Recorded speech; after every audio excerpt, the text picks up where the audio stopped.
Hi tears எல்லாரும் எப்படி இருக்கீங்க? நான் நல்லா இருக்கேன். நீங்களும் நல்லா இருப்பீங்க அப்படின்னு நான் நம்புறேன். இன்னைக்கு நம்ம சேனல்ல என்ன பார்க்க போறோம் அப்படின்னு பார்த்தீங்கன்னா, இன்னைக்கு பூஜைக்கு ஃப்ரைடே இல்லையா? அதனால பூஜை பண்ணுறதுக்கு முன்னாடி என்னென்ன கிளீனிங் பண்ணியிருக்கேன், சிம்பிளா பூஜை வந்து எப்படி பண்ணியிருக்கேன் அப்படின்றத உங்களுக்கு நான் இந்த வீடியோல வந்து ஷேர் பண்ணியிருக்கேன். கண்டிப்பா உங்களுக்கு வந்து நல்லா மோட்டிவேஷனா நல்லாயிருக்கும். ரொம்ப சிம்பிளா எப்படி ஒர்க்க முடிக்கலாம் அப்படின்றதும் உங்களுக்கு வந்து ஒரு கிளாரிட்டி கிடைக்கும் அப்படின்னு நான் வந்து நம்புறேன். நம்ம சேனல் புதுசா பார்க்குறீங்க அப்படின்னா, சப்ஸ்கிரைப் பண்ணிக்கோங்க ஃப்ரெண்ட்ஸ். சப்போர்ட் பண்ணுங்க. உங்களோட சப்போர்ட் வந்து எனக்கு தேவை. ஒவ்வொரு வீடியோஸ்க்குமே வந்துட்டு ஹைப் அப்படின்னு ஒரு பட்டன் இருக்கும். அந்த பட்டனுமே உங்களுக்கு வீடியோ பிடிச்சிருந்தது அப்படின்னா, நீங்க அதையுமே கிளிக் பண்ணி விடலாம். சூப்பர் தேங்க்ஸ் பண்ணணும்னு நினைக்கிறவங்களும் சூப்பர் தேங்க்ஸ் பண்ணலாம். ஈவினிங் வந்து ஃபர்ஸ்ட்டு எப்பவுமே பார்த்தீங்க அப்படின்னா, ஃபர்ஸ்ட்டு நான் வந்து வாசல் தான் வந்து கிளீன் பண்ணுவேன். வாசல் வந்து ஃபுல்லாமே கிளீன் பண்ணிட்டோம் அப்படின்னாலே நமக்கு ஒரு பெரிய வேலை வந்து முடிஞ்சுது. ஏன்னா, லக்ஷ்மி தாயார் வந்து எந்த வழியா வருவாங்க? வாசல் வழியா தான் வருவாங்க. அந்த வாசல் வந்து நீட்டா இருந்தா மட்டும் தான் வந்து நமக்கு ஒரு பெர்ஃபெக்ட்டான ஒரு பூஜை பண்ணியிருக்கோம் அப்படின்ற ஒரு திருப்தியே வந்து நமக்கு கிடைக்கும். இது மாரி தான் வந்து ஃபுல்லாமே கிளீன் பண்ணிட்டேன். கிளீன் பண்ணி முடிச்சுட்டு காலையிலேயே வாசல்ல கோலம் போட்டிருந்தேன். ஒரு சில காரணங்கள்னால அத வந்து அழிஞ்சிடுச்சு. திரும்ப மறுபடியும் ஈவினிங்கும் வந்து சரி போட்டுடலாம். போட்டுட்டு திருப்தியா வந்து நம்ம சாமி கும்பிட்டுறலாம் அப்படி சொல்லிட்டு சின்னதா வந்து கோலம் போட்டிருந்தேன். ஃப்ரைடே, செவ்வாய், வெள்ளி அப்படின்னாலே வந்து தாமரைப்பூ கோலம் தான் போடுவேன். எனக்கு என்னமோ அது கொஞ்சம் நல்லா இருந்த மாரி தோணுது. ஹஸ்பண்ட் வந்து கொஞ்சம் கிராசரிஸ் எல்லாம் ஆர்டர் பண்ணியிருந்தாங்க. அது எல்லாமே வந்து எடுத்து ஆர்கனைஸ் பண்ணிட்டோம் அப்டின்னா, அடுத்து கிச்சன் ஒர்க்கும் வந்து முடிச்சிரலாம். அப்போ 2 வேலை வந்து முடிஞ்சிரும் இல்லையா? இப்படி தான் வந்து நான் பிரிச்சு பிரிச்சு பண்ணுவேன். ஸோ இது வந்து எனக்கு கொஞ்சம் வந்து பெர்ஃபெக்ட்டா ஈஸியா இருக்கும். கடைசியா தான் வந்து ஹால் வந்து கிளீன் பண்ணுவேன். ஹால் கிளீன் பண்றது தான் ரொம்ப வந்து கஷ்டம். ஏன்னு பார்த்தீங்கன்னா, பாப்பாங்க வந்து அ அங்கேயும் இங்கேயும் வந்து விளையாண்டுட்டே இருப்பாங்க. எனக்கு கொஞ்சம் கஷ்டமா இருக்கும். இந்த திங்ஸ் எல்லாமே எடுத்து வச்சுட்டேன். நான் கேட்டத காட்டி அவர் வந்து என்ன வாங்கியிருக்காரு அப்படின்னு பார்த்தீங்கன்னா, நான் கேட்காதது எல்லாமே வந்து வாங்கியிருக்காரு. நான் கேட்டதில வந்து 2டே 2 தான் வாங்கியிருக்காரு. கடுகு, பொட்டுக்கடல மட்டும் தான் வாங்கியிருக்காரு. வேற எதுவுமே வந்து நான் கேட்டது கிடையாது. சாண்ட்விச்சுக்கு வந்து பிரெட் எல்லாம் வேற வாங்கியிருந்தாரு. சரி ஓகே குழந்தைங்களுக்கு யூஸ் பண்ணிக்கலாம் அப்படி சொல்லிட்டு அதையும் எல்லாத்தையுமே எடுத்து வச்சுட்டேன். எடுத்து வச்சுட்டு இது எல்லாத்தையுமே கிளீன் பண்ணிட்டேன். டேபிள் டாப் வந்து நமக்கு எப்பவுமே ஃப்ரீயா இருந்தா மட்டும் தான் நமக்கு வந்து நல்லாயிருக்கும். அடுத்தடுத்த வேலைகள் வந்து செய்றதுக்கு கரெக்ட்டா இருக்கும். இந்த மாரி கவர்ஸ் எல்லாம் சேர்த்து வச்சுப்பேன். குப்பை வந்து சேர்த்து எடுத்து வச்சுக்கலாம் இல்லையா? அதனால இந்த மாரி கவர் வந்து எடுத்து வச்சுப்பேன். அப்படியே வந்து டேபிள் டாப் ஃபுல்லாமே வந்து கிளீன் பண்ணிட்டேன். பாத்திரம் கழுவ வேண்டிய வேலை இல்ல. ஆஃப்டர்நூன் குழந்தைய ஸ்கூலுக்கு கூப்பிட போகும்போதே வந்து பாத்திரம் எல்லாமே வந்து கழுவிட்டேன். ஃபர்ஸ்ட்டு இந்த மாரி டஸ்ட் எல்லாத்தையுமே எடுத்துட்டு, அதுக்கப்புறமா வந்து ஒரு நல்ல ஈர துணி வச்சு நல்லா தொடச்சு எடுத்துட்டேன். ஏன்னா, முந்தா நேத்து தான் வந்து கேஸ் ஸ்டவ் எல்லாமே வந்து கிளீன் பண்ணியிருந்தேன். ஏன்னா, நான்வெஜ் செஞ்சிருந்தேன் இல்லையா? அதனால எல்லாமே நைட்டே வந்து கிளீன் பண்ணிட்டேன். அதனால இப்போ வந்து சிம்பிளா தொடச்சு மட்டும் எடுத்துக்கிட்டேன். ஃப்ரைடே சாமி கும்பிட்றோம், நெறைய வேலை இருக்கும் அப்படிங்கும்போது, முந்தின நாளே வந்து சின்ன சின்ன வேலைகள் வந்து முடிச்சு வச்சுருவேன். கேஸ் ஸ்டவ் கிளீன் பண்றது, அப்புறமா சிங்க் ஏரியா கிளீன் பண்றது, குப்பையெல்லாம் வந்து ரிமூவ் பண்றது, இந்த மாரி சின்ன சின்ன வேலைகள்லாம் முடிச்சு வச்சுருவேன்.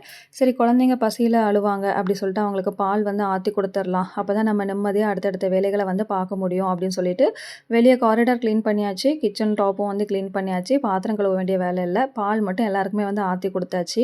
சரி மறுபடியும் என் ஹஸ்பண்ட் என்ன பண்ணாரு அப்படின்னா, சரி இது எப்படி பத்தும் அப்படின்னு சொல்லிட்டு நான் போய் ஏதாவது வாங்கிட்டு வரேன் அப்படின்னு சொல்லிட்டு அவருமே போயிருந்தாரு. அதுக்குள்ள குழந்தைங்களுக்கு பாலுமே வந்து நான் ஆத்தி குடுத்துட்டு, நானுமே வந்துட்டு செம தலைவலி. ஏன்னா காலையிலேயே கரண்ட் இல்லாம ரொம்ப கஷ்டப்பட்டதுனால, அவர் வந்து என்ன வாங்கிட்டு வந்திருந்தாரு பார்த்தீங்கன்னா, சமோசா தான் வாங்கிட்டு வந்திருந்தாரு. இதுதான் இருக்குதாமா.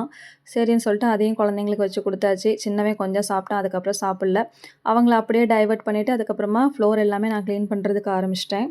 இதுதான் கடைசி வேலை. ஃப்ளோர் கிளீன் பண்ணிட்டேன் அப்படின்னா, எப்பவுமே மேட் வந்து சேஞ்ச் பண்ணிருவேன். அப்பதான் எனக்கு ஒரு பெர்ஃபெக்ட் லுக் இருக்கிற மாதிரி எனக்கு வந்து தோணும்.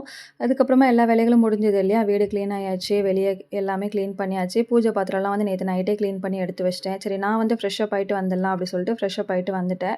அதுக்கப்புறமா வந்து நிலைவாசல்ல வந்து மஞ்சள் வச்சிடலாம் அப்படி சொல்லிட்டு எனக்கு இந்த மாதிரி மஞ்சள் வச்சு கோலம் போடுறது வந்து எனக்கு ரொம்ப பிடிக்கும். நெறைய பேர் பண்றாங்க. ஸோ நமக்கு வந்து நிலைவாசல் வந்து கொஞ்சம் டிஃப்ரெண்ட்டா இருக்கு. எப்படி பண்ணலாம் அப்படி சொல்லி யோசிச்சிட்டே இருந்தேன். பட் ஃபர்ஸ்ட் டைம் வந்து ட்ரை பண்ணி பார்த்தேங்க. அந்த லுக் அதாவது அது இப்போ வந்து ஈரமா இருக்கு இல்லையா? அது காஞ்சதுக்கு அப்புறமா ரொம்பவே சூப்பரா இருந்தது. ஆனா என் பையன வந்து பாருங்க, காலெல்லாம் அதில மிதிச்சு, வீட்டுக்குள்ள ஃப்ளோர்லலாம் ஆக்கிட்டான். அதுக்கப்புறமா அதையுமே நான் வந்து திரும்ப தொடச்சு, மறுபடியும் உட்காந்துருந்து மஞ்சள் எல்லாமே மறுபடியும் வந்து நான் தேய்ச்சு வந்து பண்ணியிருந்தேன். கொஞ்சம் குழந்தைங்கள வச்சுட்டு இதெல்லாம் பண்றது கஷ்டமா தான் இருக்கும். பட் ஒரு வாட்டியாவது நம்ம ட்ரை பண்ணி பார்ப்போம் அப்படின்னு சொல்லிட்டு வந்து நான் ட்ரை பண்ணியிருந்தேன். இதுக்கு முன்னாடி இருந்த வீட்லலாம் ட்ரை பண்ணுவேன். பிகாஸ் அது வந்து இந்த நம்ம மஞ்சள் போடுறோம் பார்த்தீங்களா? இந்த நிலவாசல் வந்து ரொம்ப பெருசு. ஸோ அங்க வந்து போடுவேன். இங்க வந்து நான் போட்டதில்ல. நான் ஒரு ஸ்டிக்கர் வேற போட்டிருக்கேன் இல்லையா? அதனால நான் போட்டதில்ல. பட் இன்னைக்கு நான் போட்டிருந்தேன். ரொம்பவே பார்க்கறதுக்கு ரொம்ப பிரைட்டா அழகா இருந்தது. எனக்கே வந்து ரொம்ப சந்தோஷமா இருந்தது. ஒரு பாசிட்டிவிட்டி வைபா இருந்தது. சரி இதுக்கப்புறம் இத ட்ரை பண்ணலாம் அப்படி சொல்லிட்டு தான் வந்து நான் நெனச்சிருக்கேன். ரெட் கலர்ல வைக்கிறது வந்து எல்லாரும் குங்குமமா அப்படி சொல்லி கேட்பாங்க. அது குங்குமம் கிடையாது. அதுவுமே வந்து கோலமாவு தான். இங்க வந்து பக்கத்துல உள்ளவங்க நெறைய பேர் கேட்பாங்க. இது வந்து குங்குமமா இல்ல கோலமாவான்னு கேட்பாங்க. இல்ல நான் கோலமாவு தான் சொல்லி சொல்லுவேன். அது வந்து ரொம்ப அட்ராக்ஷனா இருக்கு அப்படி சொல்லி நெறைய பேர் அப்ரிஷியேட் பண்ணியிருக்காங்க. வந்து நேத்து பூ குடுத்து விட்டுருந்தாங்க. நல்ல வேளையா போச்சு. அதனால இன்னைக்கு வந்து ரொம்ப திருப்தியா வந்து பூ எல்லாமே வச்சுட்டு, நிலைவாசல் எல்லாமே வந்து நல்லா டெக்கரேட் பண்ணிட்டு, நான் வந்து சாமி கும்பிட்றதுக்கு வந்து ஆரம்பிச்சுட்டேன். வீட்டுக்குள்ளேயே வந்து குலதெய்வத்துக்கு வந்து விளக்கேத்திருந்தேன். அதனால நான் வாசல்ல வந்து வைக்கல. வச்சாலுமே வந்து அணைஞ்சிரும். குழந்தைங்க கைய வச்சுருவாங்க. சேஃப் கிடையாது அப்படின்றதுனால வீட்டுக்குள்ளேயே வச்சு வந்து சிம்பிளா சாமி கும்பிட்டுட்டேன். நமக்கு உகந்தத நம்ம குழந்தைங்களுக்கு சேஃப்டியா இருக்கிற மாரி நமக்கு தகுந்தத நாமளே வந்து மாத்திக்க வேண்டியது தான். குழந்தைங்க கொஞ்சம் வளர்ந்ததுக்கு அப்புறமா இன்னும் நான் இந்த பூஜையெல்லாம் வந்து சிறப்பா பண்ணணும் அப்படின்னு சொல்லி நான் எதிர்பார்க்குறேன். இன்னைக்கு காலையில 5 மணிக்கே நான் பூஜை பண்ண வேண்டியது. ஆனா, அந்த கரண்ட் போயிடுச்சு பார்த்தீங்களா? அந்த ப்ராப்ளம்னால தான் வந்துட்டு இவங்கள வச்சுக்கிட்டே இன்னைக்கு வந்து சாமி கும்பிட்ற மாரி ஆயிடுச்சு. ஒரு 45 மினிட்ஸ்ல முடியிற வேல, ஒரு 1 1/2 மணி நேரத்துலேருந்து 1 1/4 மணி நேரம் வேற ஆயிடுச்சு. என் ஹஸ்பண்ட் வேற அத குடு, இத குடுன்னு சொல்லி ஒண்ணு ஒண்ணா கேட்டுட்டே இருப்பாரு. அவரையும் வச்சுட்டு, இந்த குழந்தைங்களையும் வச்சுட்டு சமாளிச்சுட்டு நான் இவ்ளோ வந்து நிறைவா பூஜை பண்றது வந்து பெரிய விஷயம் தான். ஈவினிங் ஷிஃப்ட் கேட்டிருந்தேன். காலையிலேயே ஷார்ட்ஸ்ல அப்லோட் பண்ணியிருந்தேன் இல்லையா? ஈவினிங் வந்து லாகினும் பண்ணியாச்சு. பிரேக் எடுத்து டின்னர் செஞ்சுட்டு, குழந்தைங்கள தூங்க வச்சுட்டு, நைட்டு நான் இன்னும் 3லருந்து 3:30 வரைக்கும் நான் வந்து லாகின் பண்ணிட்டுருக்கணும். நம்ம சேனல் வந்து கண்டிப்பா உங்களுக்கு புடிச்சிருக்கும். ஒரு நல்ல மோட்டிவேஷனாவும், சின்ன சின்ன டிப்ஸும் உங்களுக்கு தெரிஞ்சிருக்கும்னு நெனைக்கிறேன். கண்டிப்பா நீங்க சப்போர்ட் பண்ணுவீங்க அப்படின்னு நான் நம்புறேன் ஃப்ரெண்ட்ஸ்.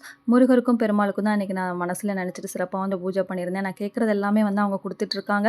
கேட்காததும் குடுத்துட்டுருக்காங்க. இதுக்கப்புறமும் குடுப்பாங்கன்னு நம்புறேன். நம்ம சேனல் வந்து சப்போர்ட் பண்ணிக்கோங்க. மறக்காம ஹைப் பட்டன் பிரஸ் பண்ணிக்கோங்க. பாய்.